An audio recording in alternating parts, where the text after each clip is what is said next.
direction les États-Unis. À présent, c'est peu dire que l'interview dont on va parler à présent était très attendue. Interview enregistrée sur la chaîne américaine ABC, interview de Joe Biden qui devait remonter la pente. C'est un euphémisme après une interview catastrophique, un débat catastrophique face à Donald Trump. C'était il y a 9 jours précisément. Personne n'est plus qualifié que moi pour être président ou gagner cette élection, a assuré le président candidat à sa réélection, parce qu'il est toujours candidat à sa réélection. Il assure que pour l'instant, il se maintient. Arthur Muriot. Plus d'une semaine après son débat face à Donald Trump, Joe Biden admet son échec. J'étais fatigué. Je n'ai pas écouté mon instinct en termes de préparation. J'ai passé une mauvaise soirée. Dans une interview exclusive accordée à George Stephanopoulos pour la chaîne ABC News, le président de 81 ans prend enfin la parole. Objectif, mettre fin aux inquiétudes autour de ses capacités physiques. Pour lui, sa présence même à la Maison-Blanche est la preuve de sa bonne santé. J'ai un test cognitif tous les jours. Chaque jour, je passe ce test. Avec tout ce que je fais, vous le savez, pas seulement pendant ma campagne, mais je dirige le monde. Ça fait un peu exagéré, mais c'est le cas. Nous sommes la plus grande nation du monde. Alors que certains dans le camp démocrate poussent Joe Biden à retirer sa candidature, lui persiste et signe, il est le meilleur face à Donald Trump. Je suis sûr de deux choses, que je suis la personne la plus qualifiée pour le battre et que je sais comment le faire. Mais pour le moment, Joe Biden est en mauvaise position dans les derniers sondages. Son rival républicain a plus de 6 points d'avance sur lui. Bonsoir Antoine Lard. Quelles sont les réactions aux États-Unis à cette interview très attendue de Biden ? Globalement, ici, on dit que Joe Biden n'a pas été très convaincant sur le fond hier soir. Certains disent même que le président américain est dans une forme de déni. Déni d'abord sur ses capacités physiques et mentales. Vous l'avez entendu, il refuse de passer un test cognitif. Déni ensuite sur le vent de panique qui souffle sur le vent démocrate depuis ce débat complètement raté face à Donald Trump. Biden explique qu'il en a simplement entendu parler dans la presse, comme si ce vent de panique n'existait pas. Déni enfin et surtout sur ses chances de victoire face à Donald Trump. Les sondages sont de plus en plus mauvais. Biden assure que les sondages se trompent. Tout cela fait dire à un ancien conseiller de Barack Obama qui était interviewé hier soir sur CNN que le président est enfermé dans une réalité parallèle. D'ailleurs, c'est très révélateur, Joe Biden dit que seul le Seigneur Tout-Puissant pourrait le faire changer d'avis et l'inciter à jeter l'éponge. Une phrase qui fait beaucoup parler ici. Alors autant vous dire que cette interview n'a pas du tout permis de rassurer le camp démocrate, bien au contraire. Hier, en fait, Joe Biden a réussi une chose quand même, il a réussi à gagner du temps, le temps qui joue en sa faveur, puisque plus le temps passe, plus on se rapproche de l'élection, on se rapproche de la convention démocrate qui a lieu dans 6 semaines, et plus il sera difficile de le débrancher et de trouver un autre candidat. Merci Antoine, on vous retrouvera dans quelques instants. Bonsoir Amy Porter. Bonsoir. Merci d'être avec nous, vous êtes la porte-parole France des Democrats Abroad. En face de vous, Randy Gallows, bonsoir, bienvenue également. Vous êtes le président des Republicans Overseas France. André Caspi nous accompagne également, bonsoir. Vous êtes historien, spécialiste des États-Unis avec nous. Aussi Stéphane Bureau à distance, consultant États-Unis de BFM TV. Bonsoir à tous les quatre. D'abord, je me tourne vers vous, Amy Porter. Les yeux dans les yeux. Quel est votre état d'esprit mais vraiment sincèrement au sujet de Biden dans cette course à la présidence? Sincèrement, je suis très sereine et je trouve le mot débranché particulièrement mal choisi. Je pense que ce n'était pas du tout intentionnel. Oui, je sais, mais bon. De la part d'Antoine. Je suis très sereine. Pourquoi? Parce que on a fait un record de dons au mois de juin avec la moitié des donateurs donnant des fonds, donc levée de fonds pour la première fois. On a battu tous les records pour le mois de juin des levées de fonds. L'heure qui a suivi le débat de jeudi dernier était la meilleure heure de collecte de l'histoire de la campagne.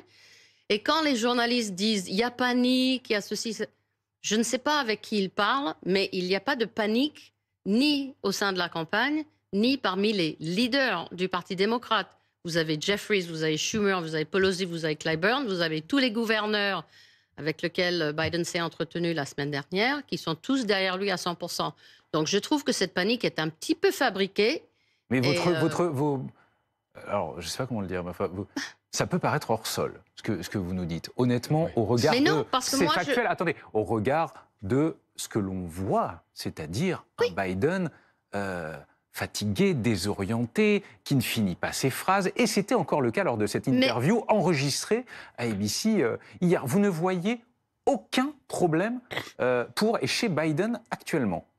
Tant que Biden dit qu'il est le candidat, je suis derrière lui à 100%. Il est le candidat. Donc, moi, je ne vois pas pourquoi on parlerait des fantasmes des uns et des autres comme quoi il serait remplacé. Lui, il se présente. Nous, on est derrière lui. Il a un bilan depuis 3 ans et demi qui est juste exceptionnel. Peut-être la présidence la plus productive depuis ma génération. C'est pas un quart d'heure pendant un débat qui change quoi que ce soit. D'ailleurs, on a fait pas mal d'interviews avec les électeurs après le débat qui ont dit ouais, ben, il avait une mauvaise nuit, mais globalement, ça change pas le débat. Parce que juste ce qui est en face est tellement terrifiant que les gens veulent que Biden réussisse. Piste d'explication intéressante qu'on va développer dans quelques instants. Stéphane Bureau, je crois que vous souhaitez réagir. C'est-à-dire que je pense qu'on est présentement dans une réalité alternative sur le plateau, parce que dans les faits, M. Clyburn a commencé à poser très ouvertement la question de ce qu'il pourrait y avoir une mini-primaire dans la Convention s'il le fallait. On sait que le sénateur démocrate Warner aussi s'active en coulisses, donc c'est pas l'unanimité chez les démocrates, c'est pas une réalité qui est d'ailleurs en ce moment beaucoup masquée. Il y a beaucoup de démocrates qui sont soucieux, ils ont raison de l'être, parce que c'était souligné un peu plus tôt dans le reportage, le temps joue pour M. Biden, il ne joue pas nécessairement pour le Parti démocrate. Et je crois qu'autour de lui, il y a des gens qui commencent à le comprendre très sérieusement. Et de nier le réel, comme on l'a fait pendant plusieurs semaines, n'aidera certainement pas la cause des démocrates. Et de le constater n'est pas d'abonder dans le sens de M. Trump.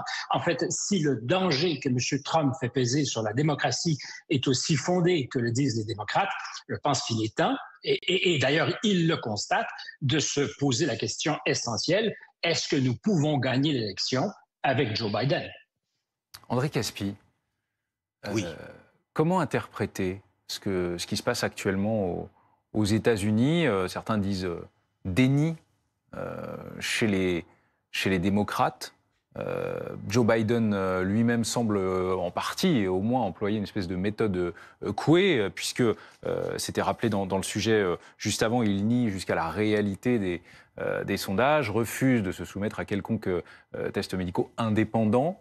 Comment vous regardez ça? Écoutez, je crois qu'il faut partir de cette idée très simple, c'est que le débat du 27 juin, qui a créé la crise, ou qui en tout cas l'a accentuée, le débat du 27 juin a été demandé par Joe Biden. Joe Biden souhaitait un débat parce que, d'après les sondages, il était légèrement en retard par rapport à Donald Trump. Il voulait donc montrer qu'il avait suffisamment de force physique et d'arguments politiques pour résister aux candidats républicains.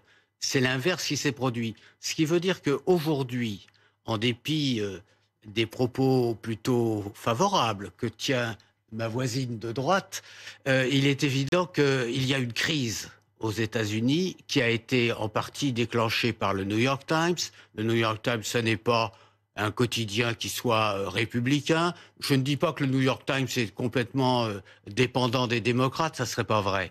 Mais disons que c'est un journal sérieux qui a du poids sur l'opinion publique et qui représente une grande partie de l'opinion publique. Et ça veut dire qu'au sein même du Parti démocrate, il commence à y avoir des doutes. Et ces doutes, à partir du moment où ils existent, il est extrêmement difficile de les arrêter. Il est extrêmement difficile de les contrecarrer. Ça veut donc dire que là, Joe Biden se trouve dans une situation de défense. Il est obligé de se battre pour expliquer qu'il est, malgré tout, le meilleur candidat démocrate que l'on puisse imaginer. Côté démocrate, puisque l'on parle de cela, c'est l'inquiétude, en partie du moins. 4 parlementaires du parti ont déjà demandé sans ambiguïté à Biden de renoncer à se présenter. La gouverneure démocrate Maura Healey l'a également appelé à évaluer sa candidature, je cite, avec soin. Le président lui balaye ses appels d'un revers de main. Regardons également ce qu'a écrit sur X, anciennement Twitter, très influent David Axelrod, ancien stratège de Barack Obama, écrivant ceci: le président est fier de son bilan, à juste titre, mais il apparaît dangereusement déconnecté des préoccupations des gens concernant ses capacités à aller de l'avant et sa position dans cette campagne. Randy Yaloz, vous finalement, républicain, vous avez tout intérêt à ce que Biden s'obstine, si je puis dire, à se maintenir dans cette course présidentielle à 4 mois du scrutin. C'est un choix du camp démocrate. Et je pense qu'il faut souligner surtout un point important. Ils sont confrontés aussi à un problème procédural dans 3 États clés. C'est-à-dire qu'il n'y a que 2 moyens, ce soit les Géorgie, Wisconsin et un autre État, pour être sur le bulletin de vote. Soit il doit écarter pour incapacité mentale au titre de l'article 25 de la Constitution, soit en cas de décès, il peut être remplacé par un autre candidat. Donc, ils sont limités par la seule possibilité pour choisir notre candidat, c'est se dire soit Madame Kamala Harris devient le président, le candidat à la présidence, soit M. Biden devient vice-président pour ne pas pour pouvoir garder le même bulletin de vote dans ces 3 États. Donc ils sont confrontés aussi à un problème difficile. Est-ce qu'ils vont pouvoir choisir et décider? Et Mme Kamala Harris doit déclencher l'article 25. Donc ça veut dire qu'elle doit reconnaître qu'il a un problème, une incapacité mentale de faire face à ses fonctions. Donc, ça sera une crise au sein du Parti démocrate et tous les conseillers vont être obligés de prendre cette décision si c'est le cas. Donc, ils sont vraiment un problème difficile à prendre. Stéphane Bureau, on en revient à cette question récurrente. Est-ce qu'il y a un plan B côté démocrate, un plan B viable, si je puis dire, face à Donald Trump? Alors, il y a certainement des plans B, parce que pour l'instant, les plans B, on ne les connaît pas très bien. Ils n'ont pas été nourris. Mais je vais revenir sur une chose et je réponds à votre question. Vous disiez tout à l'heure, David Axelrod a critiqué très sévèrement M. Biden. Il faut voir que cet ancien conseiller donc, de Barack Obama n'est pas le seul. Dans la famille de Barack Obama, il y a aussi M. Plouffe, puis il y a Ben Rhodes, qui était sa plume à M. Obama, qui depuis des semaines, sinon des mois, annonce ce qui est arrivé au cours des dernières semaines et met en garde le parti. Et ce n'était pas un tabou en 2019, pendant les primaires à l'investiture du Parti démocrate, de souligner qu'il y avait quelque chose qui ne fonctionnait pas tout à fait bien avec M. Biden. C'est arrivé avec Cory Booker, qui, dans un débat, plus d'une fois, a dit « Mais ça tourne pas rond, M. Biden. Il y a quelque chose que vous avez loupé. Il y a 2 minutes, vous disiez le contraire de ce que vous dites. » C'est devenu un tabou depuis que Joe Biden a été investi. Et depuis ce temps-là, on ne parle plus beaucoup sur la place publique de ce que sont peut-être les ratés du candidat Biden. À votre question, il y a des plans B, évidemment. On peut libérer les délégués à la Convention et avoir une Convention ouverte. Ça s'est déjà vu. La dernière fois, en 68, ça n'a pas nécessairement été très heureux pour les démocrates. Ça a été difficile. On s'est beaucoup divisé. Mais peut-être qu'ils auront aujourd'hui plus de discipline. Et il est possible aussi, dans les règlements du Parti démocrate, que si M. Biden après la Convention, décidait de se retirer, ben, à ce moment-là, ce sera les instances du parti, on parle d'une centaine de hiérarques du parti, qui pourraient, entre eux, désigner un éventuel candidat. La question, c'est qui veut affronter Donald Trump? Parce qu'il n'y a pas beaucoup de deuxième chance pour les losers aux États-Unis, et je crois que plusieurs des candidats pressentis, Gavin Newsom entre autres, mesurent très très bien le risque. En fait, Donald Trump et dans le passé récent, l'exception, qui après avoir perdu au présidentiel, est revenu. La dernière fois, ça nous amène aux années 50, c'était Adlai Stevenson. Donc, il y a la question de comment on le fait, mais qui veut le faire? Amy Porter, pour vous, démocrate comme pour d'autres démocrates, c'est Biden ou rien?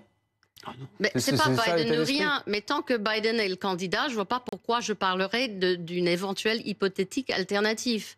Donc, je vous rappelle que on n'a même pas fini avec les primaires. Hein. Moi, je vote en Floride. Le primaire, c'est le 20 août. Mais il y a déjà 14 millions d'électeurs qui ont voté pour Biden dans les primaires. Vous voulez qu'on dise que ces 14 millions de votes ne comptent plus pour rien? Ça, c'est pas notre façon de faire. Peut-être que les républicains veulent bien nier quand les gens votent, mais ça, nous, on le fait pas. Donc, je vois pas pourquoi ces gens ne compteraient pas dans la balance. Je vous dis, nous, on écoute les électeurs. Je n'écoute pas les commentateurs, les uns et les autres, qui n'ont jamais travaillé dans une campagne, qui ne savent pas ce que c'est. Je vous donne juste un exemple. Dans les 6 États pivots, les 6 États clés, la campagne Biden-Harris a 145 bureaux sur le terrain. La campagne Trump en a 1. C'est quand la dernière fois que Trump a fait un meeting? Ça fait au moins 10 jours. Il n'est même pas en campagne. Il pense qu'il peut rester chez lui et gagner. Et que si vous parlez de tel ou tel sondage, je veux bien en citer un. Il s'avère qu'hier, Morning Consult Biden est à l'avance dans le Michigan et dans le Wisconsin, et Reuters, Biden est à l'avance. Donc, citons pas juste un sondage et ignorons les autres. D'ailleurs, la journée d'hier a été marquée non seulement par cette interview, la diffusion de cette interview enregistrée de Biden à ABC, mais aussi par un meeting de Joe Biden dans le Wisconsin. Extrait. Ils essayent de me pousser vers la sortie, mais laissez-moi vous dire les choses aussi clairement que possible. Je reste dans la course et je battrai Donald Trump à nouveau. Au passage, Amy Porter, pourquoi Biden refuse à ce point de se soumettre à quelconque test cognitif venant d'autorités médicales indépendantes? D'abord, je suis Puisqu'il y a des doutes. Je ne suis pas Puisqu'il y a des doutes. Le test cognitif est arrivé par le Saint-Esprit dans la tête de Donald Trump le jour où il a parlé du fait qu'il préférait être électrocuté avec un bateau électrique que d'être mangé par un requin. Et il a dit, moi j'ai fait un test cognitif et j'ai pu dire... Non, mais là je vous parle de Biden, pas de Trump. Woman, etc. Donc maintenant tout le monde parle de ce test cognitif. Non, Biden a des bilans médicaux réguliers, il a tout à fait transparent, on sait tout de son état de santé. Médecins qui le suivent, sont à son côté en permanence. Et je trouve que ce qu'il a dit lors de cette interview sur ABC était très pertinent. Il a dit, moi, mon test cognitif, je l'ai tous les jours. Je gouverne, je suis le président des États-Unis. Je n'ai pas besoin de prouver que je...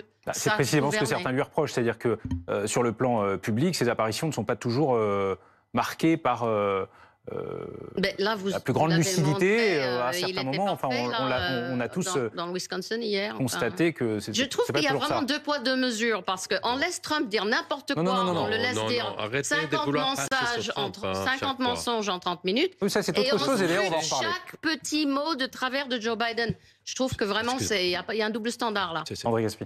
Non, ce que je trouve simplement, c'est que là, nous avons un débat entre démocrates et républicains. Ça n'est pas tout à fait la meilleure façon d'informer le public français. Parce qu'il faut en somme voir les choses d'une manière froide.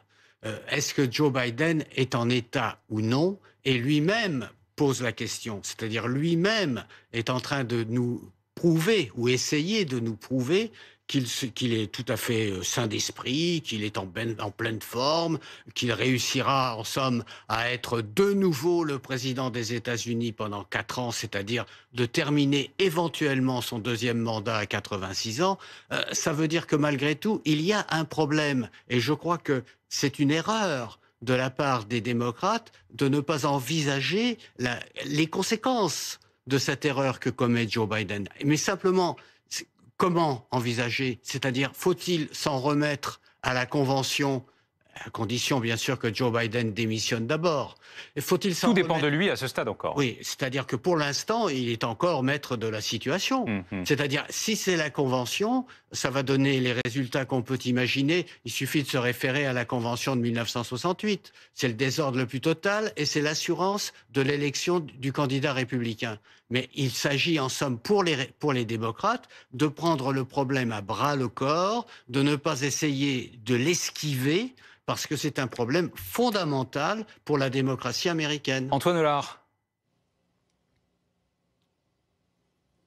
Oui, la question, c'est pas de savoir si Joe Biden a encore toute sa tête. On remet pas en cause son bilan. Il a un bon bilan, ça a été une bonne présidence. La question, c'est de savoir s'il est capable de rempiler pour 4 ans supplémentaires, alors qu'il a 81 ans et que manifestement, il montre des signes de déclin. Un déclin qui, avec le temps, évidemment, ne va pas s'améliorer. Et puis, moi, je trouve aussi que Joe Biden a été très mauvais dans la suite du débat. Le débat a été catastrophique, mais la communication qu'il y a eu par la suite a été peut-être encore plus catastrophique. La Maison-Blanche nous a d'abord expliqué que Joe Biden a raté son débat parce qu'il avait un rhume. Ensuite, on nous a sorti une autre excuse du chapeau. Ah bah oui, Joe Biden était fatigué, il était jet-lagué à cause de 2 déplacements qu'il avait fait en Europe. Faut rappeler qu'il était revenu d'Europe 12 jours avant le débat. Donc s'il est toujours jet-lagué 12 jours après, on se demande vraiment s'il a les capacités physiques de tenir son rôle et de rempiler pour un nouveau mandat. Et le gros problème de tout cela, de cette communication totalement ratée, c'est que ça a instillé un doute, on a le sentiment qu'on nous cache quelque chose, qu'on nous dit pas la vérité sur l'état de santé de Joe Biden. Et ça, c'est un poison, c'est vraiment dévastateur pour Joe Biden, dévastateur pour son image auprès du public et auprès des électeurs. Alors pas auprès de la base des démocrates qui vont sûrement voter pour lui parce qu'effectivement, il vaut mieux un Joe Biden affaibli plutôt qu'un Donald Trump. Mais l'élection, elle se gagne pas seulement avec les démocrates. Il faut aller chercher au-delà de la base électorale, il faut aller chercher des électeurs indécis, les électeurs du centre. Et eux, ils sont très inquiets face à l'état de santé de Joe Biden. Et si ils ne redressent pas la barre rapidement, ces électeurs-là vont rester chez eux le 5 novembre. Et cette abstention pourrait coûter très cher à Joe Biden dans une élection qui sera extrêmement serrée et où chaque voix va compter. Quoi, Antoine, ou plutôt de qui va dépendre la suite, d'ailleurs ? Elle va dépendre de Joe Biden exclusivement, parce qu'on en parlait tout à l'heure. Les délégués que Joe Biden a gagnés, il a gagné 99% des délégués, ils sont dans l'obligation de voter pour lui pendant la convention. Sauf si Joe Biden décide de se retirer.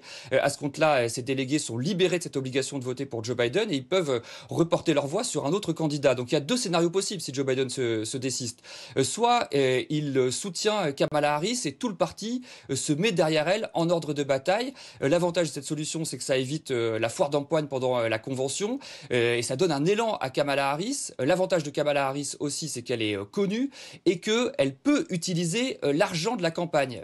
Joe Biden a levé des centaines de millions de dollars et comme Kamala Harris figure déjà sur le ticket, légalement, elle est la seule, à part Joe Biden, qui peut utiliser cet argent. L'autre solution, c'est, vous l'avez dit, de faire une primaire ouverte qu'il faudra organiser dans un temps record. Alors, il y a plusieurs noms qui circulent. Il y a Gavin Newsom, le gouverneur de Californie, Gretchen Whitmer, la gouverneure du Michigan. Mais le problème de ces candidats-là, de ces plans B potentiels, c'est qu'ils sont peu connus au niveau national. Ils ont une forte assise régionale, mais ils sont peu connus dans le reste des États-Unis. Et ils vont devoir se faire un nom en un temps très limité, ce qui est évidemment très compliqué. Donc en fait, la personne qui détient la clé, c'est Joe Biden, et c'est plus précisément l'entourage de Joe Biden. On dit ici que la seule personne capable de le convaincre, c'est sa femme, Jill Biden, qui joue un rôle de conseiller très important auprès de lui. Et pour l'instant, Jill Biden, elle est à fond derrière son mari. Elle l'a dit d'ailleurs à plusieurs reprises. Joe, c'est la seule personne capable de faire ce boulot. Randy Alloz, pour les Républicains, vous souhaitiez intervenir ? Oui, je souhaite dire une chose, c'est devant nous, on a les dénis. Les démocrates sont de bons brebis et ils restent derrière leur chef, qui a fait la plus grande tromperie, non seulement au peuple américain, mais aussi tous nos alliés. On est dans une pleine guerre avec la Russie et aujourd'hui, ça fait comme notre invité a expliqué et votre intervenant a expliqué, ça fait plusieurs années qu'il y a M. Biden est éteint, il y a des problèmes avec ses facultés mentales et qu'il a des problèmes à gérer cette crise. Aujourd'hui, on est face à ce déni et il continue de dire tout va bien et tout va bien. Et mon question aujourd'hui, et c'est ce que votre collègue a dit, c'est Madame Biden a un rôle important et je crois que c'est là où il y a les grands refus. C'est elle préfère laisser son mari dans le siège du pilote. Elle sait qu'il a des difficultés. Elle fait en sorte de les garder en place. Et peut-être notre invité sur l'histoire pourra nous rappeler, au début du siècle, on avait une ancienne dame qui faisait la même chose, qui a gardé un président en place parce qu'elle ne veut pas lâcher son pouvoir.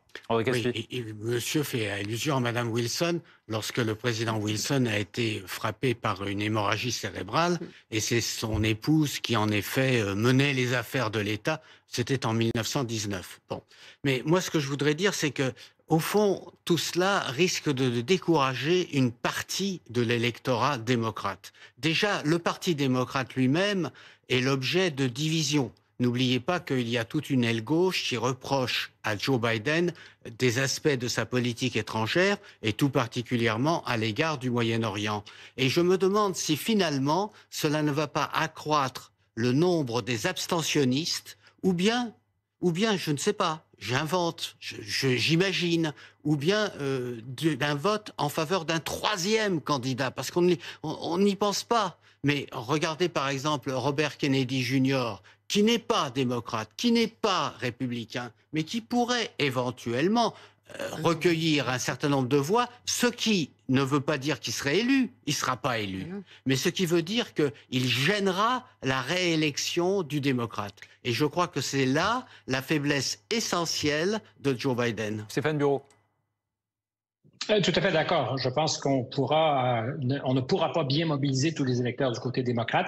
Ça s'était avéré pendant la primaire au Michigan, où on a vu que des électeurs musulmans ont dit « je suis démocrate, mais je ne voterai jamais pour M. Biden ». Je pense que c'est un facteur qui va s'accentuer, qui pourra favoriser la candidature de Robert Kennedy Jr. effectivement.